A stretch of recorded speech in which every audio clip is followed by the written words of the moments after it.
लाल किला। इसका नाम सुनते ही ताकत और शान की तस्वीर आंखों में आ जाती है।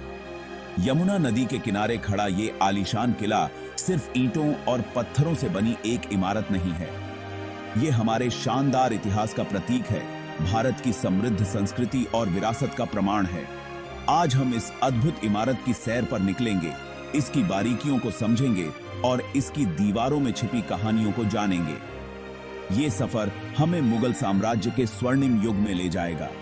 हम बादशाहों के पद चिन्हों पर चलेंगे, उनके दरबार की चकाचौंध देखेंगे और इस भव्य किले के हर कोने में बुने प्रतीकों को समझेंगे। भव्य लाहौर गेट से लेकर शांत हयात बख्श गार्डन तक, हर कदम पर लाल किले की दिलचस्प कहानी का एक नया पहलू सामने आएगा। मेरे साथ इस यूनेस्को वर्ल्ड हेरिटेज साइट के रहस्यों को उजागर करने और इसकी खूबसूरती की प्रशंसा करने के लिए चलें। आइए जानें कि लाल किला अपने निर्माण के सदियों बाद भी लोगों को क्यों आकर्षित करता है। लाल किला मुगलों की स्थापत्य कला का एक जीता जागता नमूना है। मुख्य रूप से लाल बलुआ पत्थर से बना यह किला फारसी, तैमूरी और हिंदू स्थापत्य शैली का एक अद्भुत मिश्रण है। यह मिश्रण किले की बारीक नक्काशी, खूबसूरत मेहराबों और भव्य बागों में साफ दिखाई देता है। कल्पना कीजिए कि कुशल कारीगर संगमरमर के एक एक टुकड़े को कितनी लगन से लगा रहे होंगे और कितनी खूबसूरती से फूलों के पैटर्न और जटिल ज्यामितीय डिजाइन बना रहे होंगे। कल्पना कीजिए कि किले के महलों में लगी जालियों पर कैसे रोशनी और परछाई का खेल होता होगा। लाल किला सिर्फ एक इमारत नहीं है, यह एक कलाकृति है जिसे मुगल साम्राज्य की शक्ति और भव्यता को दर्शाने के लिए बड़ी ही खूबसूरती से बनाया गया था। हमारी यात्रा लाल किले के मुख्य द्वार लाहौर गेट से शुरू होती है। आप जब इसके विशाल तोरण द्वार के सामने खड़े होंगे तो कल्पना कीजिए कि कभी इसी द्वार से हाथियों और सैनिकों के जुलूस गुजरा करते होंगे। लाहौर गेट सिर्फ एक प्रवेश द्वार नहीं है, यह शक्ति और अधिकार का प्रतीक है। लाल बलुआ पत्थर से बने इस द्वार पर बारीक नक्काशी की गई है और इसके दोनों ओर दो विशाल बुर्ज हैं, जिनकी ऊंचाई किले की मजबूती को दर्शाती है। मेहराब के ऊपर आपको एक गैलरी दिखाई देगी, जिसका इस्तेमाल कभी संगीतकार बादशाह के आगमन की घोषणा करने के लिए करते थे। लाहौर गेट से गुजरना मानो समय में पीछे जाने जैसा है, शाही ठाठ और सैन्य शक्ति की दुनिया में। जैसे ही हम लाहौर गेट से गुजरते हैं, हमें छत्ता चौक दिखाई देता है, जो एक ढका हुआ बाजार है जो कभी शाही दरबार की जरूरतों को पूरा करता था। कल्पना कीजिए कि एक गुलजार बाजार जो मसालों, इत्रों और रेशमों की खुशबू से महक रहा हो। यह लाल किले का दिल हुआ करता था, जहां पूरे साम्राज्य से व्यापारी अपना बेहतरीन माल लेकर आते थे। आज भी छत्ता चौक में उस जमाने का कुछ आकर्षण बाकी है। हालांकि व्यापारी बदल गए हैं, लेकिन मेहराबदार गलियारे और ऊंची छतें आपको उस समय में वापस ले जाती हैं जब यहाँ मोलभाव और हंसी की आवाज गूंजती थी। इस ढके हुए बाजार की वास्तुकला की तारीफ के लिए कुछ पल निकालें, जो मुगल साम्राज्य की सुंदरता और व्यापार के प्रति प्रेम का प्रमाण है। भाग 5, दीवाने आम, जहां बादशाह जनता से मिलते थे।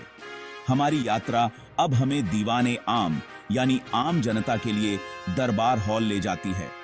यहीं पर मुगल बादशाह अपनी प्रजा को संबोधित करते थे, न्याय करते थे और गणमान्य व्यक्तियों से मुलाकात करते थे। उस दृश्य की कल्पना कीजिए, सैकड़ों लोग खुले हॉल में इकट्ठा हैं, उनकी निगाहें ऊंचे चबूतरे पर अपने अलंकृत सिंहासन पर विराजमान बादशाह पर टिकी हैं। दीवान ए आम मुगल वास्तुकला का एक उत्कृष्ट नमूना है। इसके 40 स्तंभ, जिनमें से प्रत्येक पर बारीक नक्काशी की गई है, एक सपाट छत को सहारा देते हैं जो कभी चांदी से चमकती थी। बादशाह के सिंहासन के पीछे कीमती पत्थरों से जड़ी एक दीवार पर फारसी पौराणिक कथाओं के दृश्यों को दर्शाया गया है, जो मुगल साम्राज्य के सांस्कृतिक प्रभावों की याद दिलाता है। भाग 6, दीवान ए खास, महाराजा के साथ निजी मुलाकात। दीवान ए आम को पीछे छोड़ते हुए हम दीवान ए खास यानी खास लोगों के लिए दरबार हॉल की ओर बढ़ते हैं। यहीं पर बादशाह अपने सबसे करीबी सलाहकारों से मुलाकात करते थे, गुप्त बैठकें करते थे और महत्वपूर्ण मेहमानों का स्वागत करते थे। अगर दीवान ए आम बादशाह के सार्वजनिक रूप का प्रतिनिधित्व करता था तो दीवान ए खास उनकी शक्ति का केंद्र था, जहां साम्राज्य को आकार देने वाले फैसले लिए जाते थे।